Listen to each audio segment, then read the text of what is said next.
como me deixaram o tema livre, eu escolhi trabalhar um tema que a gente tem trabalhado agora nesses meses, até pela necessidade que nós estamos vendo de dialogar a respeito dessas questões, para que a gente não incorra em algum equívoco por conta assim, do clima que vai tomando conta do ambiente, né? E que a gente precisa estar muito atento para a gente não cometer equívocos na hora de a gente se posicionar enquanto espíritas, enquanto cristãos. A propósito, esse assunto começou a ser abordado porque um colega nos convidou para a gente falar sobre um livro que a gente publicou no final de 2017, que reúne artigos de 15 autores, todos goianos, a respeito da questão de como lidar com as diferenças. Então, nós vamos conversar um pouquinho sobre isso hoje, mas eu queria propor a vocês, inicialmente, eu queria fazer um pedido. Eu queria pedir que vocês aceitassem participar comigo de um pequeno exercício, pode ser? Garanto que não dói, não tem injeção envolvida, tem nada disso, tá, gente? E no final acho que vai dar uma reflexão legal pra gente, pode ser? Então nós vamos fazer de conta, nesse momento, vamos pensar em morte, não. Vamos pensar que a gente está fora do corpo físico, que a nossa vida, que por algum motivo a gente terminou nossa existência aqui na Terra, estamos todos mais ou menos assim, já fizemos nosso balanço, a gente já viu onde que a gente acertou, onde que a gente errou, estamos no mundo espiritual. Eu gosto de usar uma expressão que é de um psiquiatra estadunidense. Ele fala, digamos que a gente está no estado de metaconsciência. Ele não é espírita nem nada, mas ele trabalha na área de psiquiatria e faz trabalhos também comportamentais. Então ele, quando encontra um paciente em um estado muito severo de trauma, ele provoca uma regressão de memória até levar o paciente a um estado fora da existência atual, que ele chama de metaconsciência. Eu acho essa experiência interessante. Então vamos dizer que todos nós saímos do tempo dessa encarnação, estamos nesse estado de lucidez acentuada, que ele chama de metaconsciência, e estamos planejando a próxima volta à Terra. Dá para imaginar? Existe um esforçozinho. Vamos fazer de conta, né? Pronto, paredes, todas são ilusão, etc. Estamos no mundo espiritual. E vamos agora programar a nossa próxima encarnação. Tudo bem?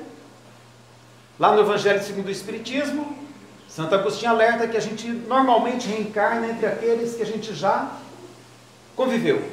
Não é isso? O espírito normalmente reencarna entre aqueles que já conviveu, estabelecendo novamente relações com aquelas mesmas pessoas. Então vamos dizer que nós estamos programando para reencarnar e que nós estamos já arrebanhando aqueles entes mais queridos nossos para a gente planejar juntos a volta aqui para a Terra. Tudo bem? Dá para fazer essa imaginação? Traga na sua mente já as pessoas que você mais gosta. Não obrigatoriamente precisam ser familiares consanguíneos nesta vida. Lá no Evangelho ele fala de famílias pelos laços corporais e famílias pelos laços espirituais, lembra? Né? Pois é. Então vamos já imaginar na nossa mente assim, ó, aquela rede de convivência que nós temos das pessoas que a gente mais gosta. Tá? Porque agora nós vamos então planejar a nossa volta para a Terra. Tudo bem? Ok? Então tá. Mas os que a gente não gosta, vem também. Olha, depende. A bondade divina sempre dá uma chance diferente. Às vezes vem com outro formato, numa relação diferente. Às vezes vem com um vizinho. Então, assim, tem muitas maneiras de lidar com aqueles com quem a gente não tem um relacionamento bom, né? A gente pode deixar para mais tarde, tem muita maneira. Então, vamos pensar nos que a gente ama nesse momento. E aí eu quero fundamentar esse bate-papo nosso numa questão do Livro dos Espíritos que pergunta assim, olha, o que é que determina a escolha que o Espírito faz do ambiente em que ele vai nascer? Aí o Espírito responde para Kardec assim, olha, ele mesmo escolhe o gênero de provas por que há de passar. Está lá no Livro dos Espíritos. Ele mesmo escolhe. Aí eu olhei assim para aquela pergunta e falei assim, mas peraí, o próprio Kardec desconfiou. Eu falei assim, mas tem gente que não tem condições de escolher? Aí o Espírito falou assim, olha, nesse caso, a bondade divina lhe supre a deficiência escolhendo por ele. escolhendo por ele através de uma mãe, de um pai, de alguém que vem reencarnar junto com ele e que fala assim, ó, fulano está num estado tão deplorável, né, que vamos ajeitar para ele e programam tudo. Que nem a mãe de André Luiz faz com ele no livro nosso, com o ex-marido, no livro Nosso Lar. Organizaram tudo, ele nem ficou sabendo. Ia acordar aqui na Terra, reencarnado. Então a bondade divina às vezes supre essa limitação, escolhendo por nós através dos seus mensageiros.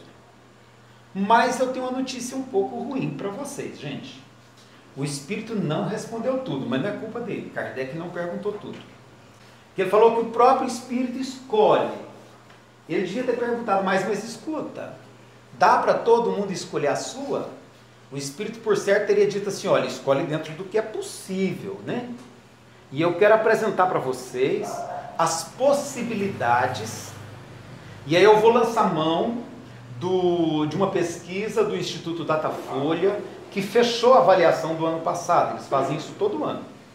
E eu vou usar então os dados do Instituto Datafolha para que todos os senhores e senhoras escolham com tranquilidade sua próxima encarnação, tá bem? Vamos lá no Datafolha. O Datafolha me disse que no ano passado nós tivemos 1% das pessoas no Brasil ganhando acima de 20 mil reais.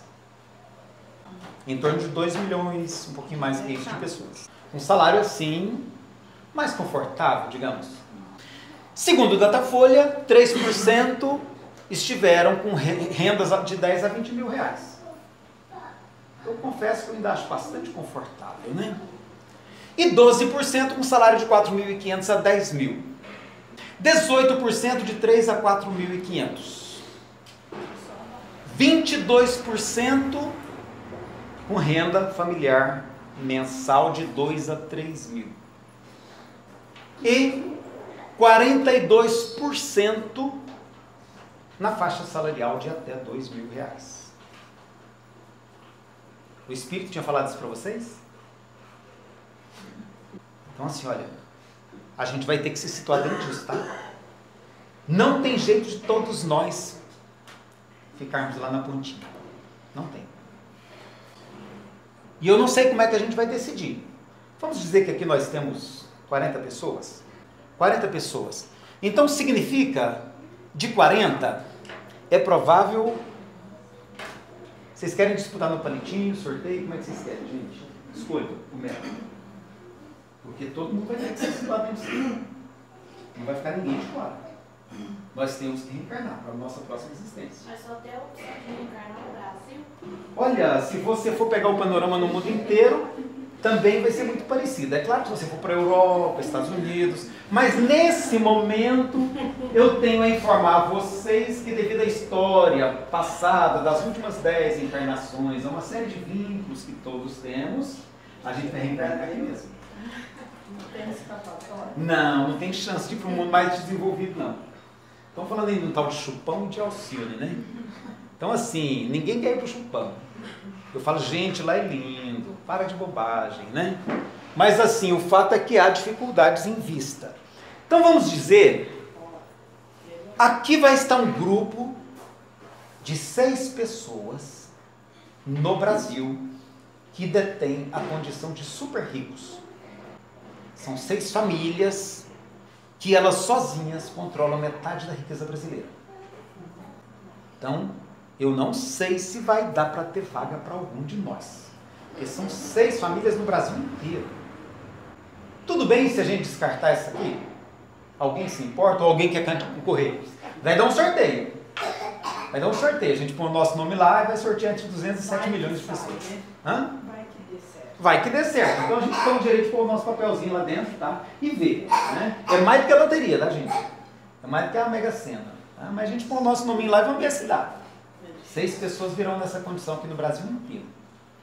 Mas vai ter umas 40, mais ou menos, que vem próxima disso também. Também de repente, né? No Brasil inteiro. Então esses são os super ricos. Mas nós vamos ter também 1% das famílias brasileiras, que é aquele primeiro quadradinho lá, isolado lá em cima, né? Ganhando acima de 20 mil reais. 1%, deixa eu ver aqui, em 40. Gente, é provável que não dê nenhuma vaga para nós. Nós somos 40. 1% dá 0,4 de nós. Nem a metade de um de nós não dá. Tá? Então, assim... Então, talvez não tenha vaga para nós. Mas como vai ter vaga para pelo menos um? Pelo menos um. Vamos fazer assim, olha. A gente vai pôr os nossos nomes nessa lista, tá? E vamos ver o que dá. Pode ser que saia um. E pode ser que não saia nenhum de nós aqui, nessa vaga aí. Tudo bem? Preparados para ficar fora? Tá? Mas pode ser que a gente fique fora dessa. Só vou alertar porque há riscos, né? Mas aqui de 10 a 20 mil, 10 a 20 mil tem um pouquinho mais de chance. Tem 3 vagas. 3 já dá com certeza para um de nós. Ou 2 se não for ninguém na outra, tá? E aí como é que a gente decide quem de nós vai para essa? Alguém aqui faz questão? Ou deixa a vaga para os outros? Como é que é isso? Altruísmo está na moda. Fala, não gente, vai um de vocês, eu não faço questão não, tudo bem? Hã? Então aqui tem 1 ou 2 vagas se o outro não sair para a gente. Com a renda de 10 a 20 mil reais, tá? Mas aqui tem mais vagas, gente. De 4.500 a 10 mil, 12%. No nosso caso aqui dá 6 pessoas. Também? Tudo bem? Gente, vocês preferem as outras que estão ficando para baixo? Como é que é? Ou a gente vai decidir aqui no palito agora? A gente vai ter que escolher quem de nós. 6 de nós entram aqui, ó.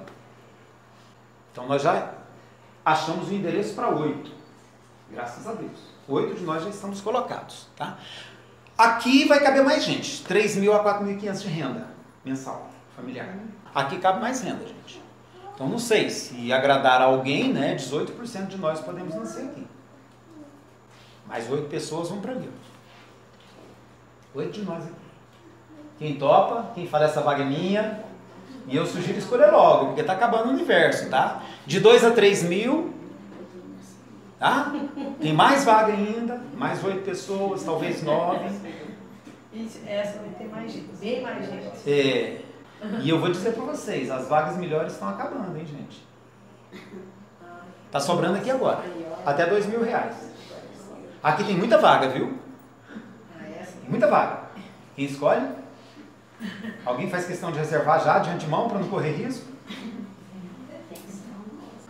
Até porque quem não for para essa aqui agora só vai sobrar um outro lugar. E vai ter um pouco de nós lá, gente. Vai ter alguns de nós lá. Viu? 4 de nós vão estar nessa situação.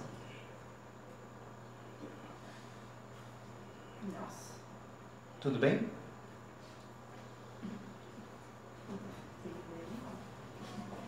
Alguém quer dizer alguma coisa? Estou à disposição para ouvir agora.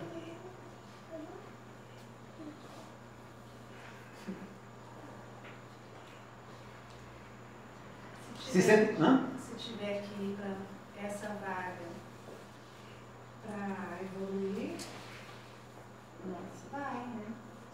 Paciência, né? Às vezes tem algo a aprender nessa situação. Porque às vezes a situação é pior que essa aí.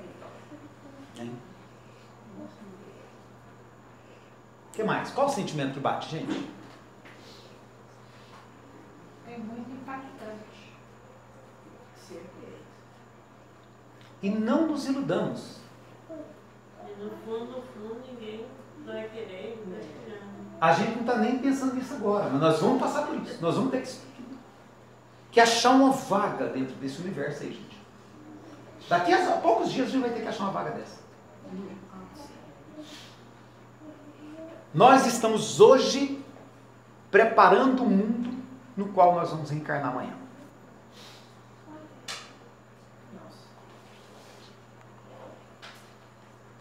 Tem mais uma questãozinha que é bom a gente analisar. Tem a probabilidade de a gente reencarnar com síndrome de Down. É uma probabilidade pequena. Talvez nenhum de nós aqui precise passar por essa experiência. Mas tem 300 mil pessoas hoje no Brasil vivendo essa experiência.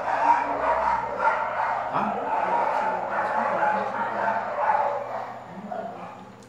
Tem ainda uma outra fila. uma outra fila, que é a fila dos cegos. Nós temos 600 mil cegos no Brasil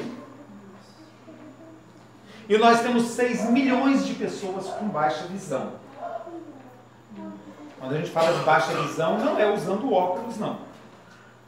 É pessoas com limitação severa de visão que precisam de recursos especiais para conseguir ver.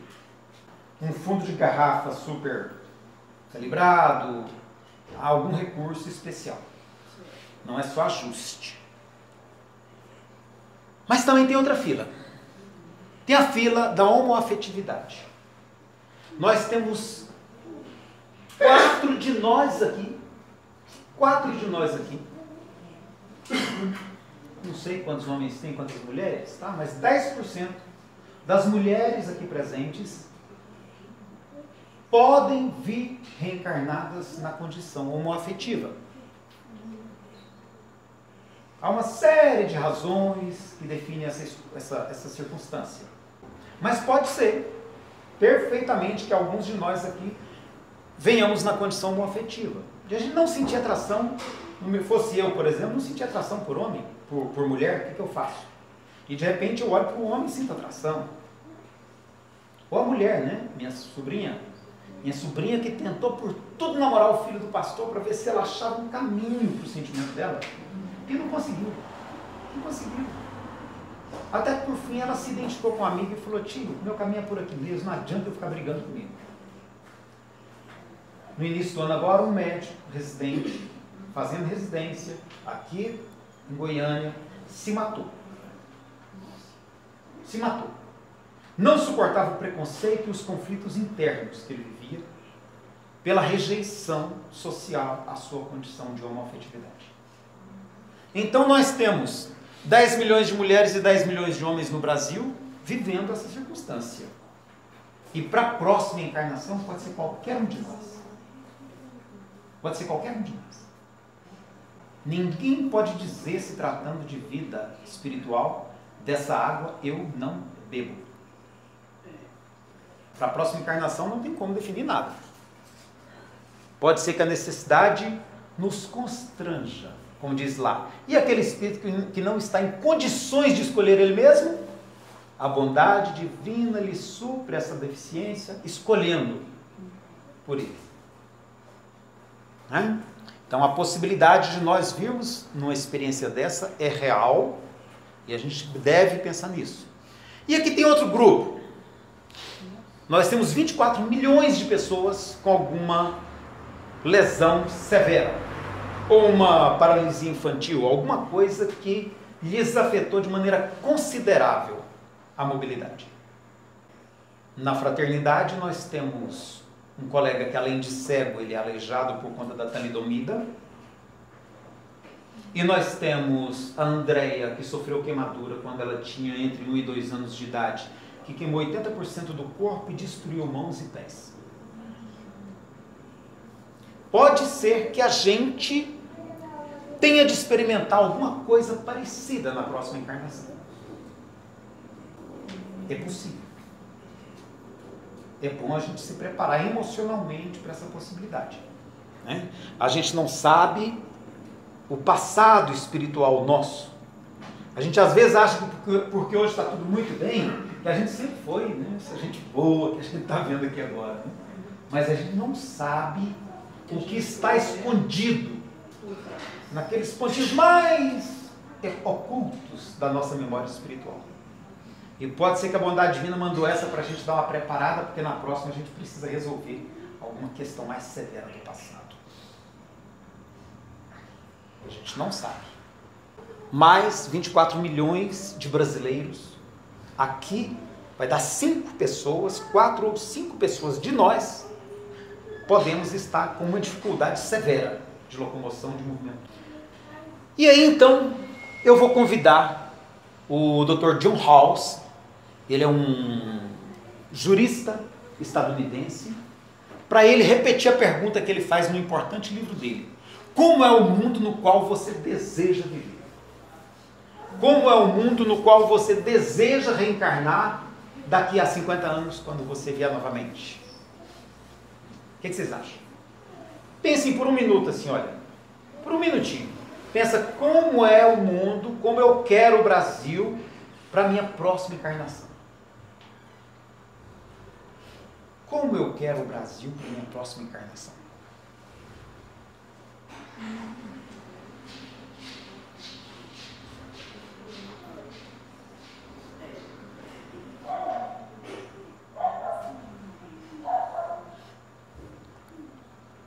Alguém quer dizer alguma coisa?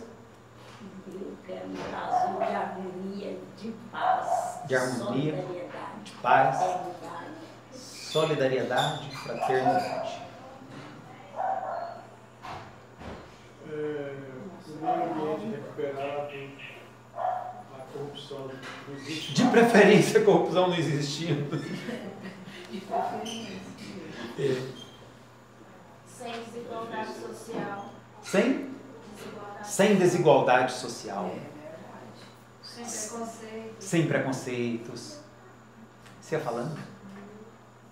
É difícil aquela anterior, né? A gente olha assim, parece impossível, né? Mas tantos países já conseguiram. O norte da Europa ali já se livrou dessas questões. Né? O norte da Europa, aqueles países ali, a Finlândia, a Islândia, a Noruega, a Suécia, a Suíça, eles já se livraram disso. A hora que vai descendo mais aqui, ainda tem muito problema. E a hora que chega aqui no hemisfério sul, é que a coisa pega. Brasil, África, Índia, China. Né? Então, assim, como é o mundo no qual você deseja viver?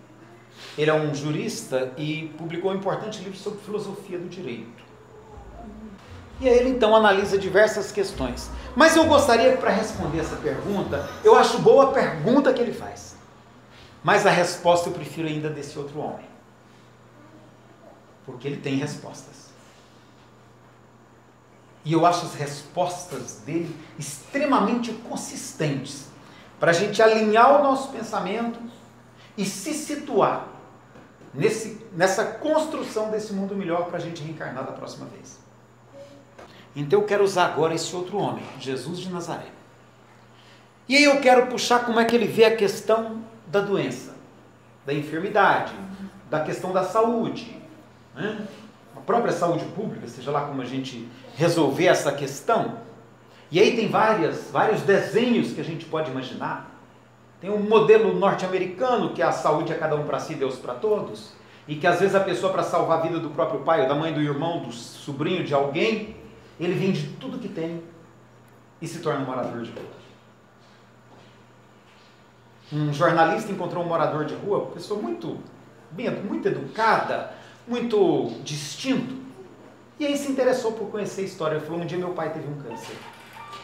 Nós vendemos tudo que a gente tinha para cuidar do meu pai. Infelizmente meu pai faleceu e eu não consegui reorganizar porque eu fiquei sem trabalhar durante vários anos cuidando do meu pai. Então agora, nesse momento, eu não tenho outra opção que não seja morar na rua. E a gente tem outras opções de dizer: não, saúde é problema de todos nós. Qualquer um que adoecer, todos nós nos unimos e cuidamos. Também tem essa possibilidade. O desenho varia. E eu acho que a referência que Jesus nos oferece é muito interessante, porque é uma referência de cuidado. Na sua época, leprosos eram expulsos da cidade para não contaminar ninguém. Eles viviam nos vales dos leprosos. Quem leu um pouquinho do livro de Paulo Estevão, vendo a figura de Maria de Madalena, né? A gente vê o Boa Nova. Boa Nova tem uma lição belíssima sobre Maria de Magdala. Então, quando a gente percebe a história daquele tempo, a gente vai entender que Jesus tem uma proposta para a gente resolver a questão da doença alheia. E a visão dele é: o problema é nosso, é de todos nós. Ninguém deve morrer à míngua por falta de recurso numa sociedade tão rica de possibilidades como a nossa. No livro dos Espíritos, eles perguntam para o Espírito: e o que vai fazer o velho que não tem condições de cuidar da própria subsistência? Os Espíritos respondem para Kardec, ou para quem fez a pergunta: aqueles que estão em melhores condições devem cuidar dos mais fracos. O mais forte deve cuidar dos mais fracos. A lei de amor estabelece de nós a obrigação do cuidado para com todos. Bom, como fazer com os incapazes? Aquelas pessoas que por qualquer motivo não estão desfrutando das condições adequadas de trabalho. E aí Jesus também tem proposta.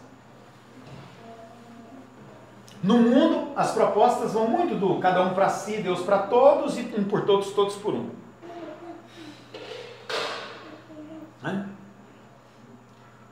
E parece que pelo que Jesus diz, quando ele diz assim, olha, faça para o outro como você gostaria que o outro lhe fizesse. Estabeleça uma regra que caso você seja a exceção, você se sinta seguro. Defenda um programa, uma lei, um sistema, que se você for o último a ser favorecido, você esteja protegido. Queira para o outro como você gostaria que fosse para você. A regra de Jesus é essa. Queira para o outro como você gostaria que fosse para você. E aí vem a questão do auxílio aos que têm limitações físicas, né? Dos programas de apoio a quem se apresenta enfermo, do auxílio-desemprego, e aí entra uma série de questões que a gente precisa se situar para a gente defender um mundo adequado para a nossa próxima encarnação. Da melhor maneira que a gente achar que fique para todos nós. Aqui, nessa cena, nós vemos a outra condição também, que é Jesus na piscina de Betesda. E dizem que essa piscina era milagrosa. Hoje a gente tem água de São João, quem já ouviu falar? As águas de Araxá, Minas, né? Tem gente que fala que até Pousada do Rio Quente tem alguma coisa de... Né? Tem um poço lá dentro da pousada, lá no meio, que só os milionários podem ir, mas que dizem que também faz seus milagres. Eu estive em Lagoa Santa algumas vezes, aquilo é interessantíssimo. A quantidade de pessoas que deixaram ali alguma fotografia de alguma devoção, porque se sentiram curados. Na época de Jesus também tinha disso, tá, gente? E tinha essa piscina, né?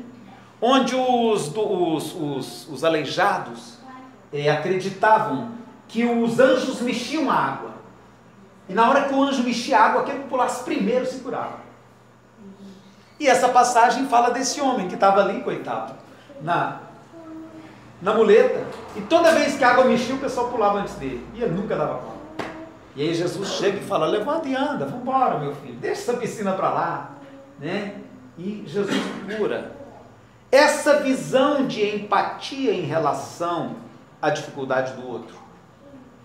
O que é que nós defendemos? Como é que nós nos posicionamos em relação a essas questões? Há outras questões em jogo. Aqui são os dilemas morais da humanidade. E há muitos. O grande problema nosso hoje, a legislação, eu não sei se ela é preventiva ou se é punitiva em relação à questão do aborto, por exemplo. Como é que nós nos situamos nessas discussões? Qual que é o sentimento que eu alimento dentro de mim em relação a essas questões? Nós somos herdeiros de uma cultura altamente punitivista. A tradição judaica, ela é muito centrada na punição. Se a gente passar uns meses convivendo com as tribos, que a nossa sociedade considera primitivas, da África, nós vamos perceber que há ali um povo que é bem representativo e que tem uma tradição diferente. Eles não acreditam na punição como meio de recuperação da pessoa que comete um crime. Eles acreditam no resgate. Eles acreditam que quando alguém incorre em um crime, a comunidade inteira tem que abraçá-lo e envolvê-lo para ajudá-lo a resgatar sua essência interior. Porque ele não é o criminoso que se apresenta para eles. Então, eles entendem que o dever social é de resgatar a essência interior dele. Não existe punição naquela cultura. Não existe punição. Punição é nossa. Porque lá, 4.000 anos atrás, a nossa tradição judaica já dizia: a mulher que for pega em adultério, o marido não tem problema não, tá, gente? Homens fiquem tranquilos. Essa lei não nos atinge, tá? Mas a mulher que for pega em adultério deve ser apedrejada até a morte. Emmanuel, na sua sabedoria, no livro Pão Nosso, ele pergunta: e o adúltero? Nossa sociedade é seletiva quanto aos julgamentos. Nós temos um olhar mais severo para alguns segmentos de pessoas. Nós temos um olhar mais severo para as mulheres, para os homossexuais, para os negros, para os pobres. E é preciso que a gente veja como nós estamos montando sistemas que lidam com as nossas questões morais. E aí eu trouxe essa imagem porque é algo que é muito forte na comunidade onde a gente vive. A Fraternidade Espírita está situada na Vila Mutirão. E a Vila Mutirão, junto com toda a região noroeste, é uma das regiões onde nós mais temos violência. E nós acreditamos, nós, sociedade. Claro que algum de nós pode ter ponto de vista diferente. Muitos de nós acreditamos também, porque a gente é levado a isso. Nós vivemos em sociedade. E a sociedade molda o nosso modo de pensar. A gente não é totalmente autônomo, nem na nossa maneira de pensar, porque a gente vive num conjunto que, de certo, tem uma influência muito grande sobre a formação do nosso pensamento. E, às vezes, por falta de uma discussão mais aprofundada, a gente defende pontos de vista complicados. Então, eu moro no Jardim América. A primeira vez que eu lidei com essa questão, eu confesso que eu pensei como todo mundo pensa. Se alguém vem vender droga para o meu filho aqui no Jardim América, ele merece ir para aí sim. Como assim? Vender droga para o meu filho? Aí eu ouvi a mãe do rapaz que vende. Ela falou assim: por que você deixa seu filho comprar droga do meu? Por que você deixa o seu filho ligar para o meu que está quieto aqui dentro de casa e pedir para ele sair daqui para levar droga para o seu que está lá no Jardim América e que roubou dinheiro do seu? Pegou dinheiro escondido na bolsa da sua esposa para comprar droga. E você protege o seu filho e quer condenar o meu? Eu descobri que a questão tem dois lados. Eu descobri que não é só o meu filho que tem uma mãe que o ama, um pai que o ama. Aquele outro também tem uma mãe que o ama e um pai que o ama. E eu falei: meu Deus, a questão é mais complexa do que eu imaginava. Nós temos hoje uma grande quantidade desses jovens que estão aí, porque a única atividade que eles conseguiram para ganhar algum dinheiro, para ter direito de comprar um tênis digno, uma calça digna, foi o tráfico.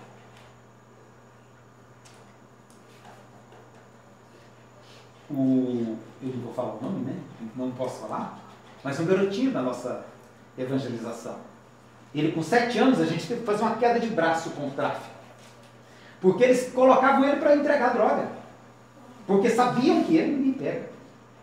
Então falava para ele assim: fulano, leva para aquele motoqueiro que está lá na avenida para mim que eu te dou R$5. Qual a chance de uma criança que é aliciada pelo tráfico aos 7 anos de idade de não estar aqui aos 16, 18 ou 20? Qual de nós aqui garante que, se reencarnar naquela situação mais difícil dos 42% lá, que estão realmente na faixa da pobreza, Qual de nós garante que vai reencarnar lá e não vai se envolver com a criminalidade?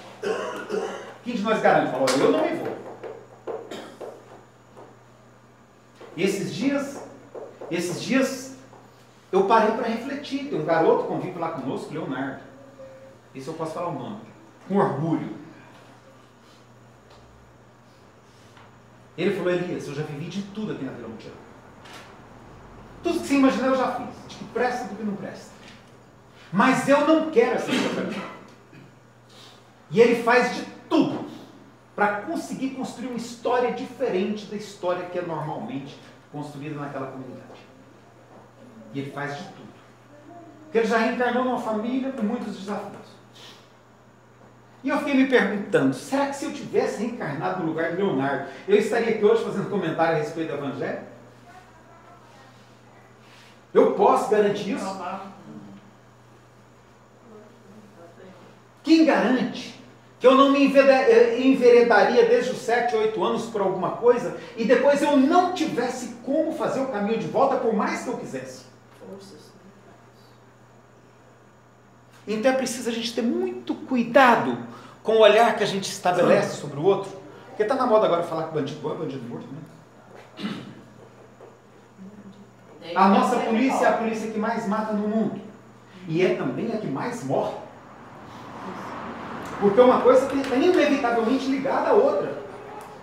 Quando a polícia se torna violenta, ela também sofre a violência.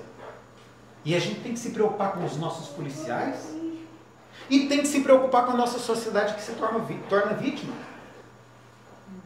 Porque violência gera violência. Então nós temos de ver como nós vamos resolver isso. Porque na tabela de valores de Jesus, a questão tem um significado muito diferente. Essa cena nos lembra que quando Jesus foi crucificado, ao lado dele tinham 2 ladrões, 2 condenados. E um deles olhou para Jesus e disse, Senhor, lembra-te de mim quando entrares no paraíso. O que Jesus disse para ele? Que isso, pai? Olha bem para você.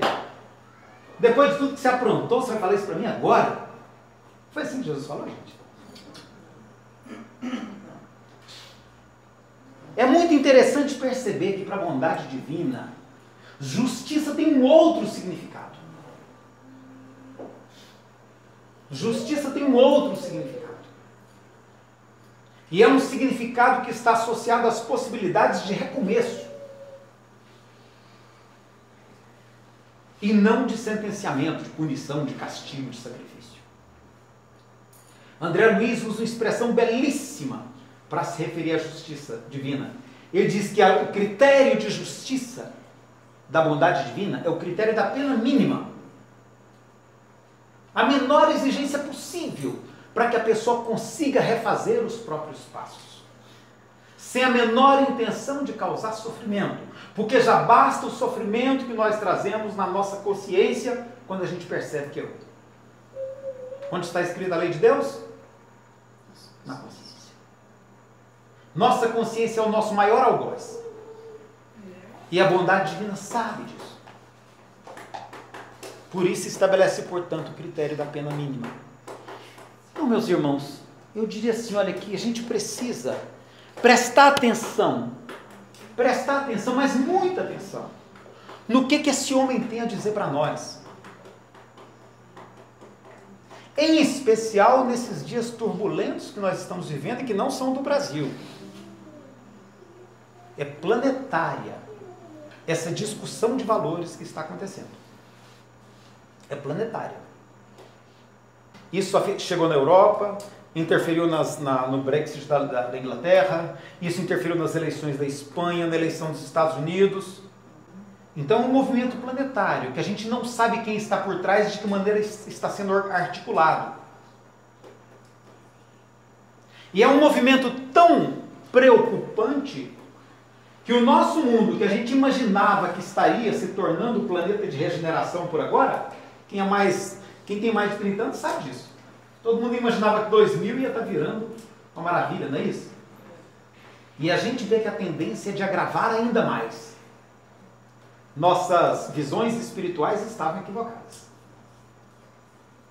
E a tendência é agravar ainda mais, porque nós temos mudanças acontecendo na área da tecnologia. Ainda ontem no culto do Evangelho no Lar, meu filho, que é cientista da computação, falou assim: pai, você sabia que nos Estados Unidos já existe programa de inteligência artificial alinhando os elementos de julgamento para poder o juiz emitir a sentença?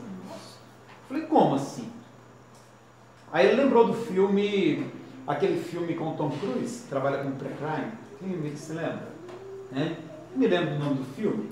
Mas que a pessoa era avaliada no seu perfil psicológico e genético e já verificava a tendência de ele cometer um crime. Ele falou, pai, hoje as pessoas estão sendo julgadas pela possibilidade de cometer um crime. E podem pegar uma pena mais severa apenas porque ele nasceu num bairro de periferia, tem uma característica mais de negro, ou porque ele é de uma condição social mais precária. Ele pode ter uma pena duplicada apenas por isso. Então nós temos muitas coisas vindo. Nós temos uma revolução tecnológica baseada na inteligência artificial, que com toda certeza promete colocar mais 50 milhões de pessoas desempregadas somente no Brasil. Nossa. Então nós temos que pensar, como diz nosso amigo John House, como é esse mundo que eu quero construir para mim na próxima encarnação. Eu vou voltar daqui uns dias. Nós vamos voltar daqui uns dias.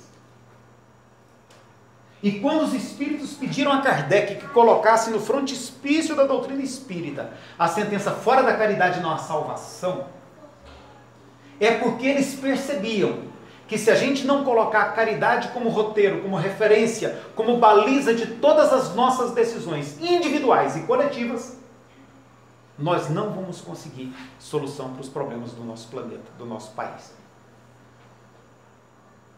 Deus nos inspira. A bondade divina está constantemente dizendo algo para nós. E a mensagem de Jesus ecoa todos os dias. A gente tem que ter certeza que a cada momento a gente sintoniza o nosso pensamento com esses referenciais, para que a gente possa em seguida dizer, eu penso assim. Jesus nos abençoe, porque nós temos muitas decisões pela frente nos próximos anos, e nós vamos ser mais ou menos bem-sucedidos, dependendo de como a gente ouça as orientações desse professor que é de todos nós.